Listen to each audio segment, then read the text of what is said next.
تقريبا عشرات المليار ديال الدرهم هي الفلوس اللي كتروج في الرهانات والقمر في المغرب، وهذا الشيء حسب موقع ستاتيستا. مع الاسف ما كاينينش ارقام رسميه اللي كتقول لنا شحال ديال الفلوس اللي كتروج في هذا الدومين، ولكن اللي عارفين انه في مشروع قانون المالي ديال 2025 خرج ضريبه ديال 30% كتقطع من المنبع على الناس اللي كيلعبوا القمر في المغرب. وهذه الضريبه اكثر وحدين تضروا بها هما شركات المراهنات المغربيه، وعونات بزاف شركات المراهنات الاجنبيه اللي كتخدم في الانترنت. وانا هنا كندوي لكم بوضوح على وانكس بات. هاد شركه القمر اللي ولات وحش كبير كيسيطر على دماغ الشباب المغربي وكيبليهم بلي خيبه. راه كندويو على القمر اللي يقدر يخرج لهم على حياتهم وحياتهم مع عائلتهم والمجتمع ككل. ولكن السؤال اللي مهم كيفاش توصلنا لهذا الحال؟ كيفاش الدوله اللي في الدستور ديالها الدين الاسلامي، انا عارفين بلي الاسلام متشدد جدا مع القمر، كتسمح انه يتقنن؟ علاش كتقنن القمر؟ وكيفاش كيخدموا شركات المراهنات في المغرب؟ وشحال ديال الفلوس كتدخل؟ ندوي على فلوس صحيحه، وشكون اللي مستافد بهذه الفلوس اصلا؟ والسؤال الاهم كيفاش هاد شركات القمر الاجنبيه بحال وانكس بيت انتشرت الانتشار الواسع؟ واحد الوقيته راه كلشي صناع المحتوى كيدويو عليها وكتلقى الاشهارات ديالها فين ما مشيتي تيشيرتات ديال الكره. وحاليا كندويو على لاكان اللي هي سبونسور اوفيسيال ديال الكاف وكتخدم كيف ما بغات رغم انه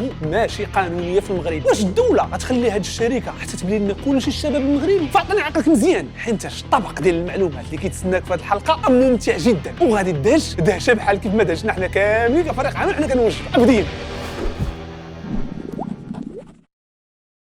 دعمكم هو احد الوسائل المهمه لينا احنا كفريق عمل في الاستمرار. ومؤخرا لونسينا حمله تبرعات للجزء الثاني من سلسله اللي كتدوي على تاريخ المغرب والعلاقات مع الجزائر. الحمد لله وصلنا تقريبا للنصف ديال المبلغ اللي عاطينا الحمله، ولكن باقي النص كامل اخر. الا كملوا المبالغ ديال هذه الحمله غادي نبداو في انتاج الحلقه اللي غادي تكون ان شاء الله الفريق. دخل للرابط اللي غتلقى في الديسكريبسيون من بلاصتك سور بلاص بكارت مغربيه ولا اجنبيه تقدر تعاون فريق العمل باش يستمر. حلقه مهمه كتجمعنا حنا كاملين كمغاربه على هويه وحده واللي هو التاريخ ديالنا الواعر. كنتسنى المساعده ديالكم باش نقدروا نكملوها. بدينا بأهم سؤال: علاش الدول كتقنن القمر ومنهم دول اسلاميه رغم اننا عارفين انه الاضرار ديال القمر الا ولا باليا كتكون خيبه، تقدر تؤدي في بعض الحالات المولاها للانتحار وكتكرفص ليه حياته الاجتماعيه. وحنا عارفين كاملين انه القمر في الدين الاسلامي كبيره من الكبائر. المنطق تيقول انه الدوله خاصها دير اللي في جهدها باش تحارب في مره القمر وتمحيه بقومه باش ما يبقاش تهنينا. هذا المنطق زوين ولكن ماشي واقعي في مره. علاش؟ لانه فعل المقامره فعل انساني معقد في السلوك البشري، داخلين فيه عوامل ثقافيه واجتماعيه مرونه. ولا بغيتي تحيدو في مره في المجتمع خاصك تخدم مع كل انسان بوحدو باش تعالجو من هذا السلوك الا كان مرض. وهذا الشيء طبعا اللي مستحيل دير، خصوصا الا عرفتي انه عدد القماره كثير بزاف. حسب جامبلين اندستري نيوز عدد القماره في العالم واصل تقريبا 4.2 مليار شخص من اصل 7 المليار اللي تيقمروا ولو مره واحده في العام. والمداخيل اللي جاوا من القمر عام 2022 كانوا 249 مليار دولار. والمشكله انه العام اللي وراه 2023 هذا الرقم ضاعف وصل 540 مليار ديال الدولار. يعني غا كيزيدوا الناس يقمروا اكثر وكيتزادوا فرص الادمان. وانت شحال قدرت تبقى تداوي بواحد فعل ادمان المقامره راه بحالو بحال فعل ادمان اشياء اخرى، مثلا الشراب ولا المخدرات. دونك ما يمكنش. الحل اللي بقى لينا هو نخرجوا قانون ونمنعوا في خطره هذه عمليه القمر. وحتى هذه فيها مشكل، وخليني نعطيك مثال باش تفهم. في 2009 في اوكرانيا طرا واحد الحريق خايب في كازينو في مدينه دنيبرو. هذا الحريق اللي دار بالباله تماك ودواو عليه الناس في البرلمان. والقرار كان انهم يخرجوا قانون كيمنع كلش عمليات القمر سواء في الواقع او لا عبر انترنت. ما كاينش. ولك ان تتوقع التاثير ديال هذا القانون في الواقع كانوا الناس كيقمروا بالخفاء. البوليس شدوا اكثر من 500 قاعه كتخدم بطريقه غير قانونيه وصادروا 6000 ماكينه ديال القمر. وهكذا القمر داز من مرحله العلني والمراقبه ديال الدوله لواحد المرحله ديال الخفاء ما كتقدرش توصل ليه. وهنا بداو كيبانوا افعال ديال الفساد مع البوليس باش يغطيو عليهم. بداو كيبانوا عصابات اللي خدمتهم يتاجروا في هذه الصناعه. ونفس المنطق وقع في امريكان من اللي منعوا الشراب في خطره. في هذه الوقيته بداو كيبانوا العصابات الاجراميه اللي خدمتهم يتاجروا في الشراب. والمشكله انه بزاف ديال الناس مع الاسف ماتوا بسبب شراب مسموم. من اللي غبرت الرقابه ناضت فضيحه. اذا كخلاصه ملي كتمنع هذا النوع ديال الافعال اللي تيكونوا كيحولوا لي السلوك البشري بشكل معقد غادي يديرهم الا ما دارهمش في العلن، كيديرهم في الخفاء. وملي كيمشيو للخفاء كندخلوا في عالم العصابات والجريمه المنظمه. ورغم انه مظاهر القمر ما كتبقاش تبان للعلن، ولكن الخطوره ديالو كتكون اكثر وكتساهم في انتشار الفساد في البلاد بزاف.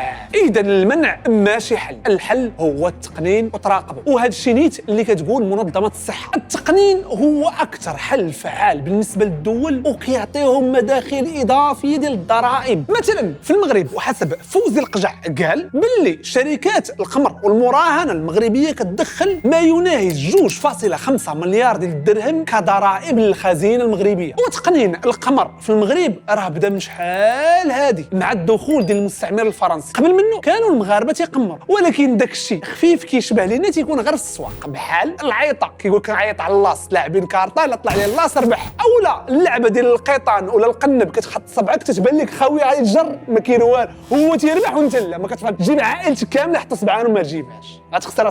العاب صغيره زوينه وكانت بالنسبه للمجتمع كيشوفها نظره سلبيه وكيعتبرها حرام. وطبعا خاص المغاربه يتجنبوه، ولحد اللحظه ما كان حتى شي اطار قانوني اللي كيمنع اولا كيشرع هذه العمليه حتى ادخل المستعمر. ملي دخل المستعمر تبدلات بزاف ديال الحوايج. المدن اللي كان فيها متواجد المستعمر بشكل كبير بحال كازا، طنجة ولا مراكش بداو كيبانوا فيها كازينوات اللي كتخدم في الفنادق اللي فيها النخبه ديال الفرنسيين والاوروبيين. واول نشاط مأطر ديال القمر في المغرب كان في كازا في عام 1930 في ايبودروم كازا اونفا، واللي كانت فيه البدايه ديال الرهانات على السباقات ديال الخيل بطريقه منظمه. وطبعا كان موجه حصرا للاوروبيين وممنوع على المغاربه. واول كازينو تصوب في المغرب تصوب عام 1952 في اوتيل السعدي في مراكش، وتا هو كان ممنوع على المغاربه فقط للاوروبيين. الهدف من وراه انهم يخلقوا لهم واحد البلاصه فين يترفهوا ويدخلوا معاهم الفلوس في الضرائب. وملي خدا المغرب الاستقلال ديالو في 1956 لقى راسو وارث هذه الانشطه على المستعمر الفرنسي. القمر ولا واقع كاين في المجتمع المغربي، فالقرار كان انها تنظم المجال وتراقبه وتحيد الفوضى اللي فيه وتدخل حتى هي مع العاقل. الكازينوات اللي كانوا في المغرب بقاو خدامين ولكن ولاو تحت اشراف وزاره الداخليه، واي كازينو بغى يفتح في المغرب جديد خاصو ولا بد رخصه من عند هذه الوزاره. وفي عام 1962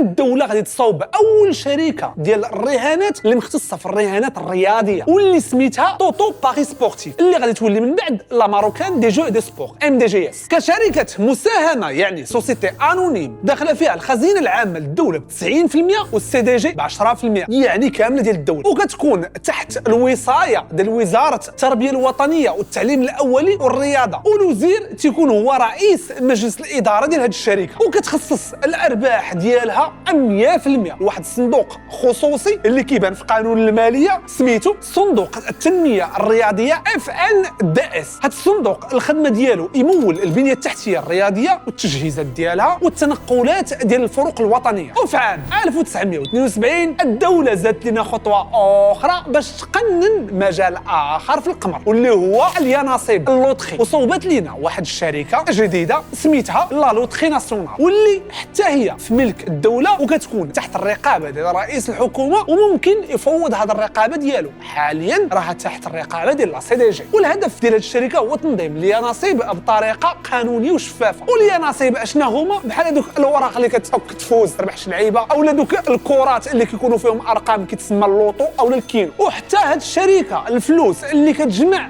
كيتحطوا في صندوق خاص اللي كيبان في قانون الماليه مع دوك الصناديق الخصوصيه وسميتو لو فون سبيسيال دي برودوي دو لوطري، اللي هي بالعربيه صندوق خاص ديال العائدات اليانصيب، انا ترجمتها من عندي. وطبعا هاد الفلوس اللي كيدخلوا هذا الصندوق كيتستثمروا في المهرجانات والجمعيات والمشاريع الثقافيه والاجتماعيه والرياضيه. هاد الشركات تيكون عندهم هدف غير ربحي، فلوس كيدخلوا كيمشيو لهاد الصناديق. وبالنسبه للرهانات ديال سباق الخيل فراه كانت منظمه من شحال هادي وقت الاستعمار، وكانوا جوج ديال المؤسسات خدامين في المغرب هما اللي واقفين على هاد النوع ديال السباق. ولكن في 2003 قررت الدوله تصوب شركه كتجمع فيها هاد المؤسسات وكتملكها بنسبه 99.75%، واللي سميتها الشركه الملكيه لتشجيع الفرس بالفرنسيه سوغيك. هاد الشركه اللي تحت اشراف وزاره الفلاحه خدمتها تنظم السباقات ديال الخيل وتدبر عمليه الرهانات، والمداخيل ديالها كتمشي بشكل مباشر لتطوير قطاع الفرس والبنيه التحتيه ديالو. وهكذا ولات جميع مجالات القمر في المغرب منظمه ومقننه. في القمر اللي عنده علاقه بالرياضه كاينه MDGS، الخيل سوريك، اليانصيب لوطخي ناسيونال، والكازينوات خاصهم رخصه من عند وزاره الداخليه. والدوله هاد الشركات راه عطاتهم الاحتكار التام، يعني ما عند الحق حتى شي شركه اخرى كدير نفس الاكتيفيتي ديالهم ديرها حتى تاخذ لوتوريزاسيون من عندهم، لانهم هما الوحيدين اللي عندهم هاد الحق. وهذا الاحتكار قانونيا كاين في دفتر التحملات اللي عند كل شركه، وهذا دفتر التحملات مصرح ومصادق عليه من عند الحكومه عن طريق مرسوم يعني قانوني عطاتو اليوم الدوله. هاد الثلاثه راه كيدخلوا فلوس صحيحه للدوله. وخليني نشرح لك بشيء من التبسيط وبالسرعه كل نوع ديال الالعاب في الشركه كيفاش كيخدم. وانا وصلت لهنا بغيت نقول لك راك انت واعر وسبيسيال، والان لفريق العمل مهتمين نعرفوا شكون هما الناس اللي كيبقاو متبعين حتى لهاد اللحظه، فبغيت نعرفك من دون الناس ميز لي راسك بهاد الرموز اللي كتشوف هنا. انا كنتسناك خليهم لي تحت في التعليق، راه كندير عليهم قلب. مشيتي درتي نكمل. ونبداو نيت بسباقات الخيل، وانا هنايا غير كنشرح لك كيفاش كطرى الامور باش تفهم، لان مهم هذا الشرح باش تعرف الفلوس فين كيمشيو، واش كدير بهم الدوله. ما تنصحكش تخمر كاع صافي. في السباقات ديال الخيل الناس اللي كيجيو يقمروا راه تيقمروا مع بعضياتهم، ما تيقمروش ضد شي ماكينه، يعني ما تيكونوش عارفين شحال غادي يربحوا في الاصل. كل واحد كيحط المبلغ ديالو، المجموع ديال المبلغ ديال كلشي الناس اللي غادي يقمر هو اللي غادي يربحوا الناس اللي غادي يربحوا، وكيقسموا بعضياتهم. وانا غادي نعطيك مثال باش تفهم. افترضنا حنا 100 واحد اللي غادي يقمر على الخيل، وعندنا 10 الخيل، هل اللي قمر على 4، هل اللي قمر على 6، هل اللي قمر على رقم 9، كل واحد وبلانو. ونفترضوا مثلا واحد 10 الناس قمروا على 9 و9 هو اللي ربح، وافترضنا ان دوك 100 واحد جمعوا لنا 100 مليون. اشنو كيطرا؟ كنشدوا ديك لاصوم ديال 100 مليون وكنعطيوها لديك الناس اللي ربحوا 10، ما كنعطيوهاش لهم كامله، كنعطيهم غير 70% منها، كتقسم بين ديك ال10 و30% كتمشي جزء منها للدوله اللي هو 18% عباره عن التيفيا والتمر اللي كيمشيو للخزينه، وكتبقى 12% عند سوريك اللي كتستثمرها في داكشي اللي قلت لكم ديال تشجيع الخيل والبنيه التحتيه ديالو. هادشي حتى شي واحد ما كيدخل فلوس في جيبه من غير الدوله حتى القمار. في 2021 سوريك دارت شيفر دافير، يعني رقم معاملات وصل حتى ل 8.13 مليار ديال الدرهم. ديك 18% ديال الدوله جات 1.4 مليار ديال الدرهم نقيه. كيف ماشي عمليه المراهنه في الخيل كتحط الفلوس وما كتكونش عارف شحال تربح حسب عدد الفلوس اللي تحطوا في داك السباق. ولكن المراهنات الرياضيه اللي عند MDGS حاجه اخرى، كتكون عارف شحال غادي تربح، والقيمه ديال شحال غادي تربح كيحددها واحد المعامل كيتسمى الكوتي اللي كتحددو MDGS حسب نوع الفرقه اللي انت مقمر عليها والوضعيه ديالها. وغادي نعطيك مثال باش تفهم. افترضنا انت بغيتي تراهن على البارسا والريال، والريال هي اللي غادي تربح حسب السيتوياسيون ديال الريال في ذاك الموسم، كانت مزيانه ولا عيانه، كيتحدد لها واحد المعامل اللي به تنعرفوا شحال ممكن تربح هاد الفرقه. يقدر يكون فوا 2 فوا 3. شنو كتعني هذه؟ كتعني انه الا قمرتي عليها ب 100 غنضربوها فوا 2 غتربح 200، يعني كتكون عارف شحال تربح. كانت 3 كتربح 300 وهكذا. النسبه ديال الفلوس اللي كتاخذ الشركه او النسبه اللي كياخذها الناس اللي تيقمروا راه كتختلف حسب عده عوامل، والارقام مع الاسف ديال شحال دارت الشيفر دافير الجديده ديال MDGS ما لقيناهمش في الانترنت. لقينا الرقم ديال 2019 اللي تيقول انه رقم المعاملات اللي حققت هذه الشركه وصل ل 3.2 مليار درهم. وطبعا هذا رقم المعاملات، يعني خداو منه الناس اللي ربحوا، وكاينين الناس اللي ما ربحوش. دوك الفلوس اللي كيشيطوا عند MDGS طبعا كتحيد منها المصاريف ديالها، كتخلص الضريبه، وداك الشيء اللي بقى فين كتحطو في الصندوق اللي قلت لك كيبان في قانون الماليه، الصندوق الوطني للتنميه الرياضيه FNDS، واللي في 2019 المبالغ اللي دخلوا ليه كانوا 732 مليون ديال الدرهم. وهذه المبالغ كتختلف حسب الموسم الرياضي والقماره شحال جا وشحال ربحوا وكذا. اما بالنسبه لشركه لوتري ناسيونال فاللعب فيها راه بزاف الناس تيعرفوا هذوك الكرات وحك تفوز. المبدا فيها هو التيكيتا، كتبيع لك التيكيتا تحك اذا ربحتي مزيان، او كتاخذ التيكيتا بالفلوس تعمر فيها الارقام تدفع عليهم، تسنى هذاك القرعه اللي كيديروا في السيمانه. والارباح اللي كتجمع هذه الشركه 60% منها على الاقل خاصها تمشي للناس اللي راهنوا، والبقيه طبعا الشركه كتخلص بعض المصاريف ديالها، كتخلص الضرائب والجزء للدوله، والناس يعني اللي عندهم لي كيوسك اللي كيبيعوا لي تيكي حتى هما كياخذوا العموله ديالهم، والفلوس اللي بقاو كيمشيو في استثمار الاعمال الاجتماعيه، خصوصا الجمعيات اللي عندهم المنفعه العامه، وهادشي كيديروه عن طريق CDG. واضح؟ هاد المراهنات على الاختلاف ديالهم كيف ما دابا شرحت لك كيبان انهم مأطرين ومحاصرين، والدوله كتاخذ منهم فلوس صحيح. هاد المداخيل اللي في ال5 سنين الاخيره ولات محل شك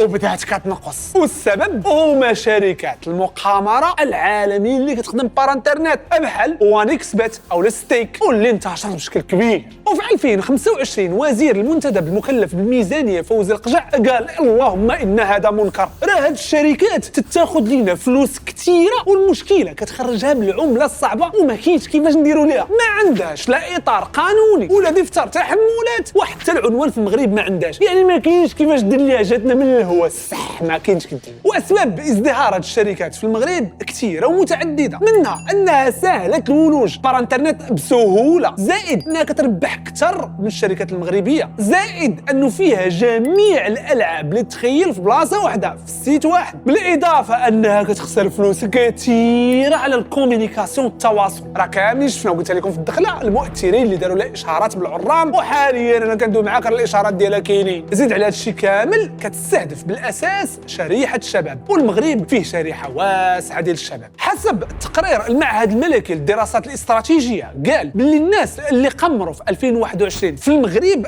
تقدر ب 3.3 مليون مغربي اللي قمروا، 40% منهم معرضين لخطر الادمان. خاصك تعرف باللي كل درهم كيتصرف في وانيكسبيت راه كيضر المغرب بالجهد. اولا كيتحول لعمله صعبه اللي كتخرج من الاحتياط العمله الصعبه ديال المغرب وكيمشي على برا، ما كتربح منه الدوله والو وما كيتخذ فيه حتى شي ضرائب، وكيسهل العمليه بزاف خصوصا الشباب وبعض الخطرات القاصرين، وكيزيد يبليهم بشكل كبير. كيفاش كطرا هذه العمليه؟ كلشي عارف باللي عندهم موقع اللي فيه تتقمر كل شيء انواع القمر، الخيل، الرياضه، الكينو، كل شيء جامعينه في بلاصه واحده وكيربحوك ربحات غاليين. باش تقمر معاهم خاصك ولا بد تعمر السولد. واش هما كشركه كاينين هنا في المغرب تمشي عندهم تقول لهم نعمر السولد؟ لا، وانما تيعطيوك واحد الوسطاء تيكون عندهم الدوتاسيون توريستيك اللي في المغرب ساويه واحد 100,000 درهم اللي يقدر بها يحول من الدرهم للعمله الاجنبيه في حدود هذا المبلغ. ملي انت كتبغي تعمر السولد ديالك كتدخل السيت كيعطيوك واحد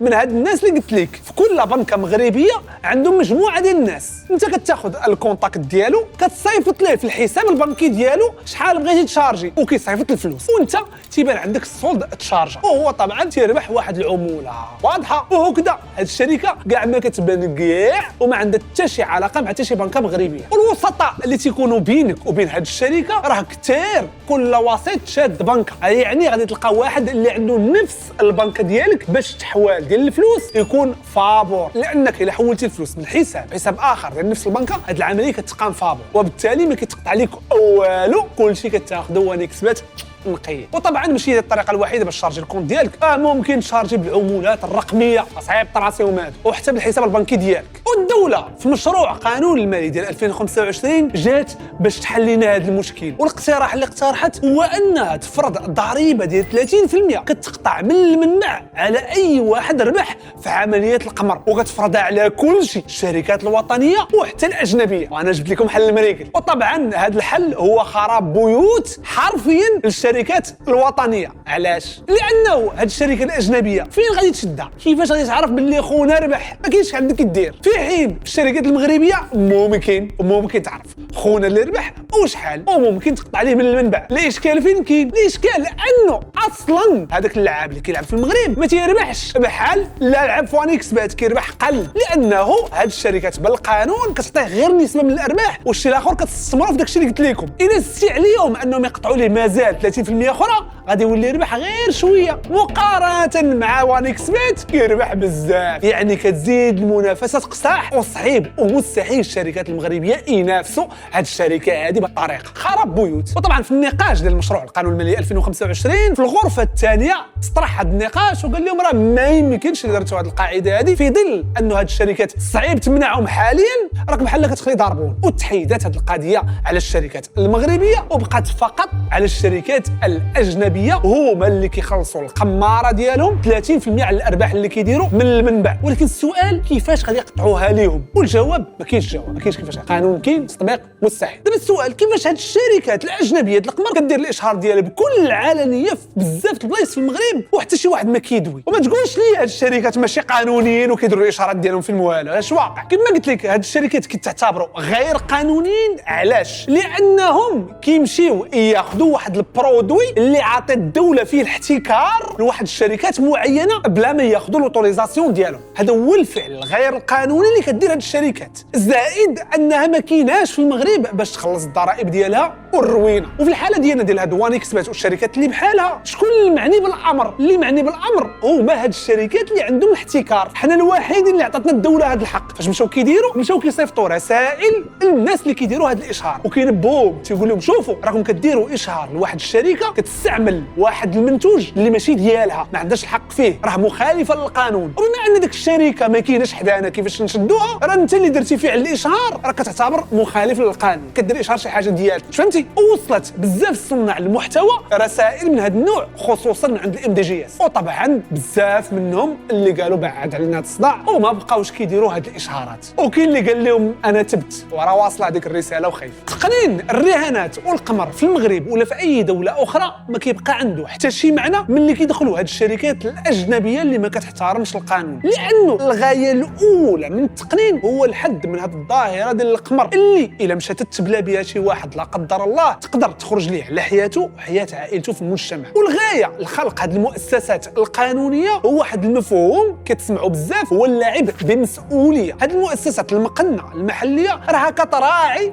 انه الناس اللي كيقمروا عندها ما يقمروش باستفحال عن طريق بعض الاجراءات، بحال انها كتطلب لهم لاكارت ناسيونال، تعرفوا شكون الفلوس اللي غادي يجيبوا منين جايبينها، كتمنع مثلا القاصرين انهم يلعبوا، وهذا الشيء اللي ما كاينش كاع عند هاد الشركات الاجنبيه، العكس تماما اللي واقع. كتلقاهم كيديروا لهم العاب براقه ومثيره ودغيا توصل ليها وكتخلص فيها غير شويه وكتربح بزاف. راه خاصك تعرف هاد الشركات راه فريمون تقدر تبلي الواحد بلي خايبه. وانا سولت بعض الاصدقاء دي ستريمر اللي كيخدموا مع هاد الشركات بحال ستيك واللي كتعطيهم فلوس باش يبداو يقمروا، وكيعاود لي على كيفاش عاش حياته وهو تيقمر، راه فعلا تتبدل ليه 180، ما تيبقاش يخرج وحده ورا الاخرى على اساس انه غادي يربح، وفي الاخر ديال الشهر كتلقى يلاه جايب تعادل ووقت كثير داز ليه من حياته ما دار فيه والو عمليا. الهدف كامل من وراء هذه الحلقه هو انك تعرف الفرق ما بين التنظيم الداخلي في هذا المجال ديال القمر وما بين الشركات اللي كتكون خارجه على القانون واللي في الغالب كتكون برا. والحل الايديال لهذا المشكل هو تشوف كيفاش دير الدوله تمنع هاد الشركات انهم يدخلوا للمارشي باش هذا المجال كامل يبقى مقتصر على الشركات الوطنيه اللي داخله ضمن الاطار القانوني باش نحافظوا على سلامه الناس، وهذا هو اللي مهم. واش ما جاش الوقت انه الدوله تصوب لنا واحد الهيئه ديال الرقابه اللي كتقنن جميع الشركات اللي كتخدم في مجال الرهانات ويكونوا عندها صلاحيات واسعه، بحال انها تقدر كاع تمنع من المنبع من لادريس اي بي ظهور ديال هاد الشركات. طبعا هذا المنع يقدر يخفف ولكن ما يحيدش 100%، لان كلشي عارف انه كاين الفي بي ان يقدروا يدخلوا بطريقه اللي ما تعرفش الدوله.